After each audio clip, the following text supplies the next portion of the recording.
I'm Wild Bill. Hey, and I'm with the Weather Girl, and today we're taking you on our adventure when we traveled from Anchorage all the way to Homer, and we took a few stops on the way. Yeah, uh, ironically, this was one of those sleepers that you went by and then just kind of said, wow, that looks interesting. And we Yeah, turned around and then pulled in because from the outside, it looked very eclectic. So there was all kinds of right. rocks, minerals, moose racks, caribou racks. Uh, and you thought, if that's outside, what's inside? That's a great point. And I'll tell you what, I was searching for a story, and I love rocks anyway. Our kids love rocks. And everyone in the car said, hey, let's stop there. And it did not disappoint. We met someone that is, like you said, truly a character. Yeah, and a lot of Alaska life adventures, I Yeah. should say. And it seems like a lot of Alaskans have adventures. Everybody has a story, and Yeah. it's always a good story, but his is a very good story because he's exposed to some things that you know exist, but you don't know how it happens, and he's the guy that makes it happen. And Tom Cooper, we miss you. We really enjoyed our conversation. So we want you to enjoy it too. Here's Tom Cooper. You don't always have to be standing to take a shower.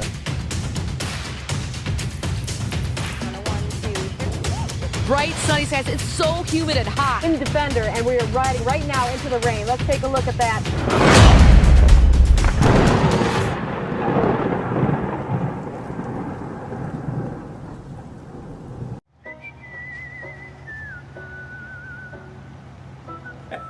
I'm Tom Cooper. I've been doing this for 37 years.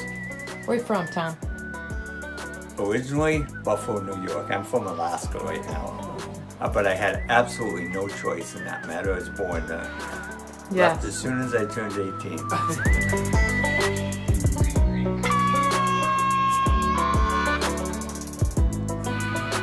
How unique is that? Oh yeah, it's So rare. and even better is finding it yourself, which I've been really fortunate because after about 6 or 7 years of buying from some of the miners, they've actually invited us out to their place, which you have to fly in and they'll say, here's some pictures, this is what we've got, and then that determines if it's worth it going out or not. And I went out one year, and like from Fairbanks to their place is only like 75 miles, but it's 650 bucks to fly out there one way. So you fly in, you grab the stuff, the pilot's chomping at the bit because he wants to get back in Let's there get again. rolling. Right. And you're trying to negotiate with the miners, you know, and he's like, come on, come on.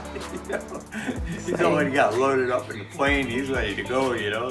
Yeah. And so anyways, Ron, the caretaker, the whole crew was gone except for Ron, and he stays here the whole winter. And he says, you gotta stay here. He says, I got something up the creek I need to show you. And that means another 650 bucks. And so finally I thought, you know what, these guys let me come here. Some years I get some unbelievable things. I just gotta roll with the punches. So I said, sure, you bet. And after the pilot leaves, he says, I think I saw, I'm pretty sure it's a tusk. And so we go up there right away. He takes me up with the four-wheeler. And from here to there, I could see about this much of a tusk just exposed on the dirt where it had just sloughed off. And it's on that outside curve like that. And so he drops me off and I wade across the creek and I confirm it's the way, you know, that's a tusk. Yeah. And so I start digging it out and he's just sitting there watching. And I get into the frozen muck. I got like this much exposed, you know, a swing, arch coming right out of the bank. Okay, so I got that much exposed, but then it's into the solid permafrost. And that's like cement. So I'm gonna be there hours. And he says, why don't I go back and get the pump, the generator and the pump, and Is the water. use the water, because that speeds it up tremendously.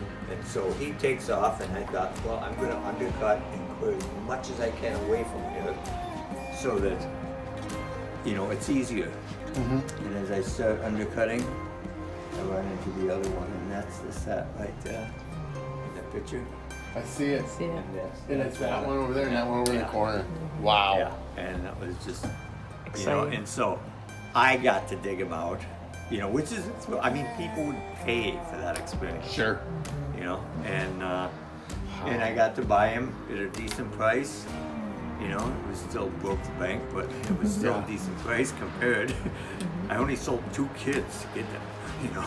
Ah, well, that was fair. Your shop is so amazing. Tell me a little bit, just real fast, about why you started to have a shop like this.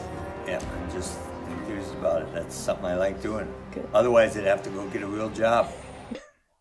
So the great thing about Tom is Tom took a time with us.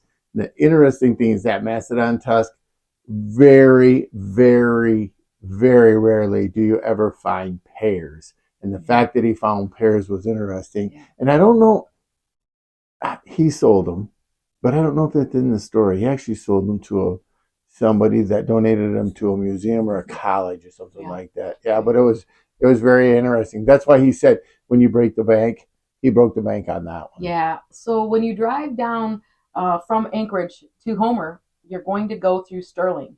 Make sure you keep your eye out for his store, which is called Alaska Horn and Antler. Love this guy. And his stories, like you said, are very rich. Yep. And presentation is fantastic. He has some stuff you've never seen before. He was, one of the interesting stories to me was that he had part of a Mastodon tusk, right? And somebody else had a part of a Mastodon tusk. And they talked about it and they said, well, I'd be interested in maybe selling mine. The other guy said, well, I'd probably sell mine. They got together, and when they met, it was actually the two halves A matched tusk. of one tusk. And they were looking at each other like, you got to be kidding me. How did this happen? So just interesting stories and cool things in the store. And I think it's one of those things, if you just keep your eyes open for those amazing stories, especially in Alaska, you will find some incredible people. And it kind of just still leaves a little mark on your own heart, because I think Tom always goes with us, don't you? He truly is a cartoon character. And I have been a legal ivory collector in the past, which is really interesting. That's why I was intrigued by a lot of the stories, because we're kind of woven from the same fabric. So it was interesting. Woven from the same fabric as Tom Cooper. Right on. We look a lot alike too, don't we? Twins. Yeah. I think it could be twins. Yeah. I knew it from the minute I saw you. You were my twin. Brother. Well. Well, we'd go back and visit him, wouldn't we? Yeah, for sure. I think I think you need to stop by and see Tom. It's one of those stops along the way. We tell people all the time to stop by his place and say hi. On to the next adventure, everyone. I am the Weather Girl. And I am Wild Bill. And Kelly's going to say this line. Subscribe and follow along, because someone has to witness this madness. Amen. You don't always have to be standing to take a shower.